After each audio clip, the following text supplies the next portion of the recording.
This is an explanation in English of what Paraguay is like. The country of Paraguay, geographically and agriculturally, is like a little mini little United States. The western 2/3 of the country is dry and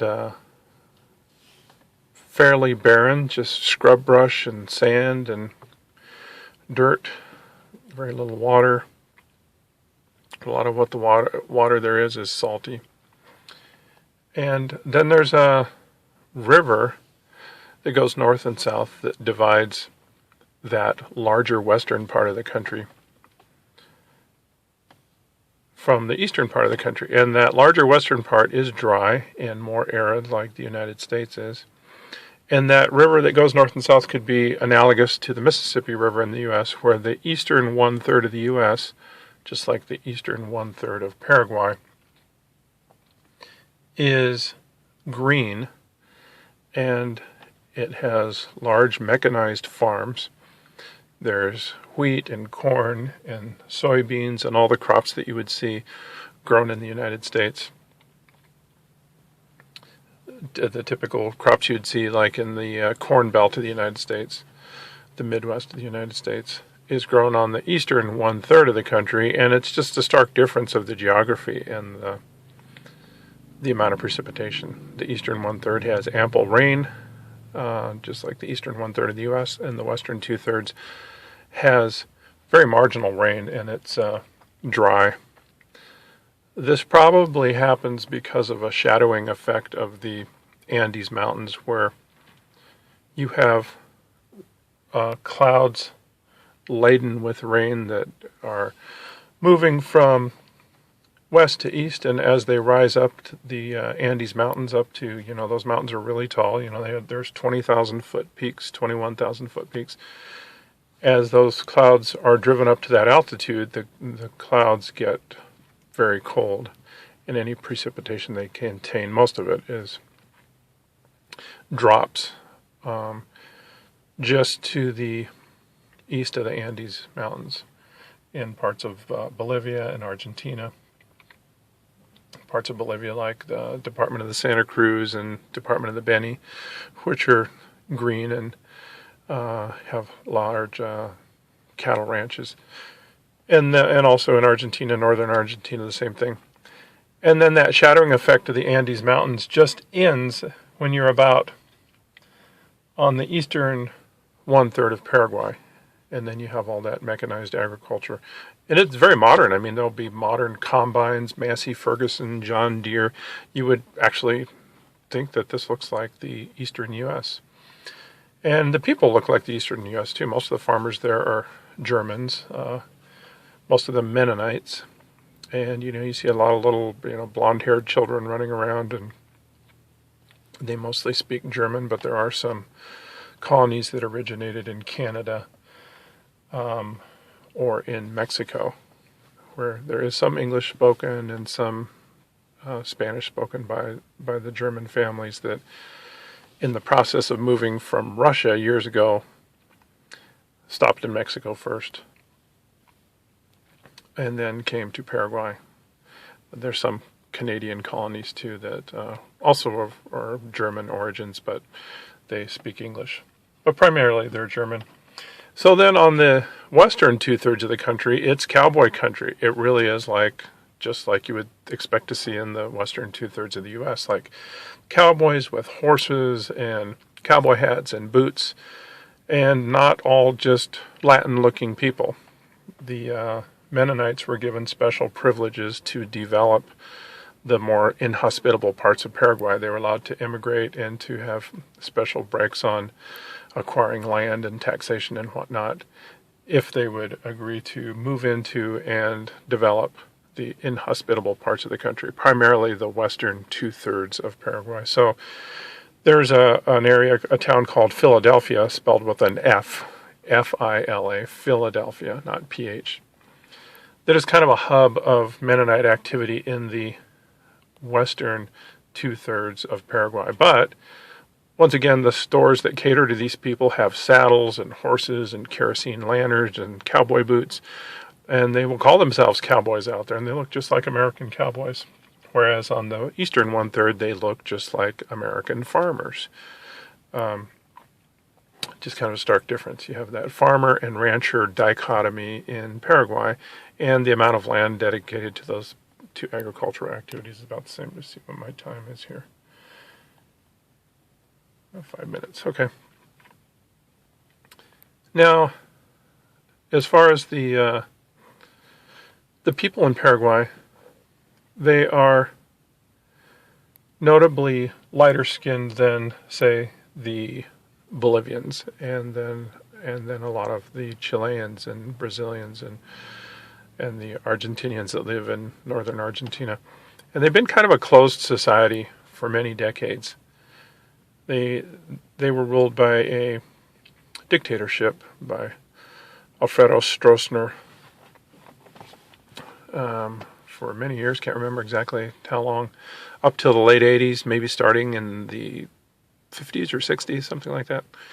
And then he is a member of a party called the Colorado Party, that's the right-wing party, the Conservative Party. And that party ruled Paraguay for 60 years, with a brief break in the late 2000s where a left-leaning candidate won, a guy named Lugo, and he was a Catholic priest. And then the more left-leaning rule of the country was rather short-lived, and now there's once again a member of the Colorado Party, a guy named Horacio Cartes, that's a businessman that rules Paraguay.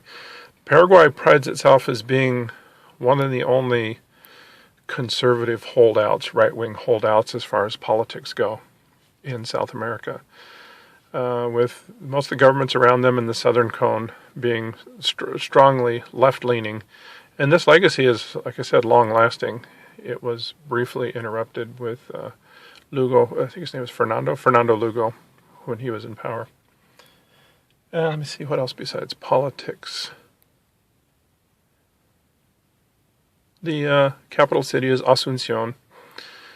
It's along that river I described that divides the western two-thirds from the eastern one-third. It's on the lower part of that river, and it actually touches Argentina. Argentina goes right up next to the Paraguayan border, and from downtown Asunción you can actually look across the river and see Argentina.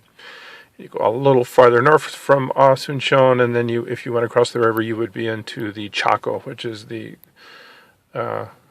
Chaco spills into multiple countries, Argentina, Paraguay, and Bolivia, but it's that arid, more deserty area I described. And if you go just north of Asunción and cross the river, then you'd be into the Paraguayan Chaco, that eastern two-thirds of Paraguay that's like cowboy country. And then if you go, another analogy to the United States, if you go all the way to the eastern side, the eastern edge of Paraguay, you have a big merchant city called Ciudad del Este that is kind of the hub of commercial activity, which I guess you could make an analogy to the equivalent of something like, New York or Boston or something in the old days, or, even though Paraguay is landlocked, it is kind of their major import-export commerce center is Ciudad del Este. And that Ciudad del Este, it goes along another river that both those rivers eventually have access to the ocean going down between Argentina and Brazil and Uruguay. And there are sealed containers that are sealed, destined to Paraguayan customs that can travel up that river through those other countries and not have to pay duty and not have to pay taxes because they're destined for Paraguay. So Paraguay does have sea access, ocean access through the rivers. And they do get things basically duty-free and tax-free through that system. And there's an interesting system they call triangulation, where Paraguay sells a lot of products tax-free to its neighbors, and this kind of angers particularly Brazil, but to some extent Argentina as well, because Brazil has a large value-added tax, what they call a VAT, a value-added tax on merchandise. And the Paraguayans will sell tax-free to a lot of Brazilians that just drive across and walk across the bridge from Foz de Iguaçu, Brazil, into Ciudad del Este, Paraguay. And they buy all this stuff tax-free. It allows them to get rid of their dollars that they've accumulated as well by buying things from Paraguayan merchants. It's harder to spend dollars in Brazil. Brazil is very much fixated on wanting their reales to be the legal tender for their country. They don't like the idea of dollars being spent in their economy, that it's harder for them to tax it, and they also can enforce more fiat value for their money by requiring people to accept their currency that they produce.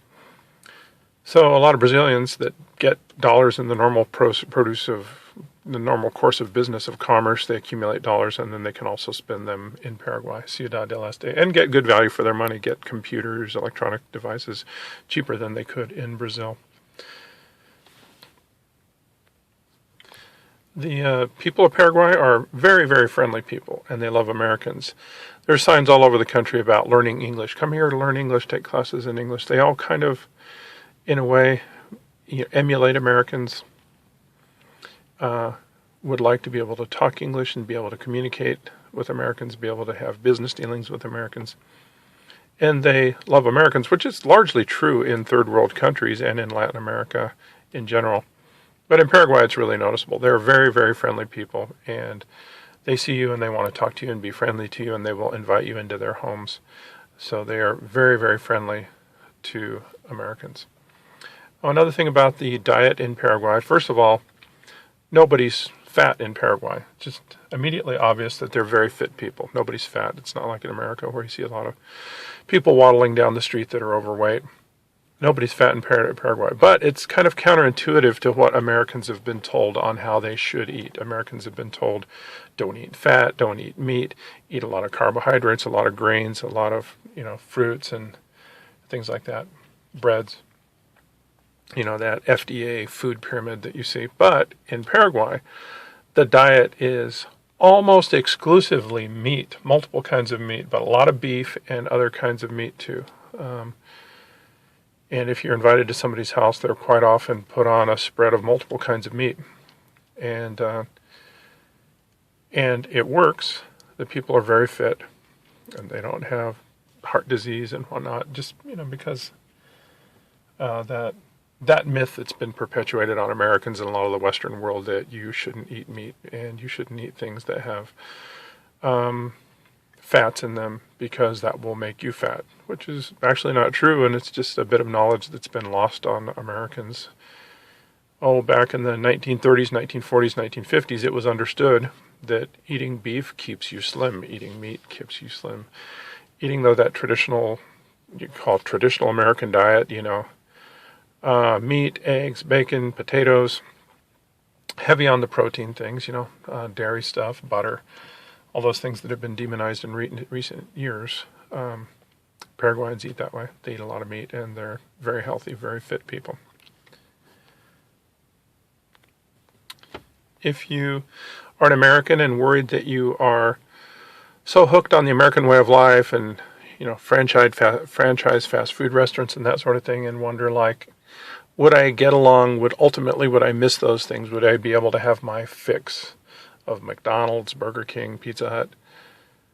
And you're trying to decide where you would go visit in Latin America. Well, in Paraguay, you have all those things. It's very interesting. They're much more entrepreneurial than, they are in Bolivia. They're very business oriented, and you have very well developed malls, shopping centers, restaurants. All the American fast food franchises are present in Bolivia. They very much pride themselves on commerce and doing business, taking care of customers. So if you were going to South America trying to live more like the indigenous people do, but thinking every now and then if I could have a taste of home, well, you would do fine in Paraguay. That's harder to do in Bolivia. Those are fewer and farther in between. There was McDonald's for a while in Bolivia, and then it went away. There was Subway, and it went away partially. And there's Burger King in Bolivia here and there, but in Paraguay you have all those things. And you'll have real shopping centers, like real malls that have air conditioning and glass enclosed, elevator and escalators, and look like you're at a mall in the U.S. Whereas typical mall in a place like Bolivia, what they would call a centro comercial, commerce center. It's the name. That's what they call a mall, centro comercial in Latin America. It would be just like an open air, hot, humid, and very few customers and little selection of merchandise. And they're not prepared for commerce. You'd go in with money and they can't find change, not just occasionally, all the time. You come in with a bill that's not even a big bill, and then they'll shut down their store and go wandering around the mall or wandering around town looking for change to give you your change. And the people running the businesses in places like Bolivia, it's very top-down oriented as far as management, and the employees don't want to make decisions on anything, on selling you something, or it's almost like they're surprised when they do get business. In Paraguay, it's different. Now, Paraguay is bureaucratic as far as the official government procedures. There's a whole lot of paperwork if you're going to get a visa to be a resident there, or if you're going to get a permission to work there officially, legally, or if you have a degree in the U.S. that you want to validate to be used in Paraguay, or conversely, you get a degree there and you want it to be officially attributed to you. It is just an unbelievable bureaucracy to do things the official way. Even the Paraguayans find it just mind-boggling if they try to abide by all the government regulations. So there is a large informal economy where people don't pay taxes, a large underground economy, just because the bureaucracy is so unwieldy. But that's pretty typical for South America, but you really will notice that in Paraguay. They're very, very bureaucratic. And the Stroessner dictatorship kind of exasperated that, where everything was, get every box checked, every I dotted, every T crossed multiple times. I could tell stories of multiple years that it took us to do different things that you keep thinking you're almost done, and they'll tell you you're almost done, and then there's like 50 more steps they didn't tell you about, and you have to just swallow your pride and just keep doing it and doing it and doing it and doing it if you want to get something done officially, like get a birth certificate for a child that was born there, get permission to go to college there, using your foreign documentation, or anything, importing a vehicle, getting a residency permit, anything like that is like very, very, very bureaucratic. But you can eventually accomplish it, and in the meantime, you may have to do something like just get restamped every 90 days on your visa. But that's one thing to get prepared for, where you can have a negative attitude and think, oh, they're lying to me, they told me it would be easier, and it just keeps going on forever. But in the meantime, they're not going to kick you out of the country. Go get your visa stamped every 90 days. The people will be very nice to you. They understand the obstacles when dealing with the bureaucracy. But like I said, there's a large informal economy where a lot of the people just avoid those things. And I would think, let me see if there's anything else. Don't think so. That's about it. Comments about Paraguay.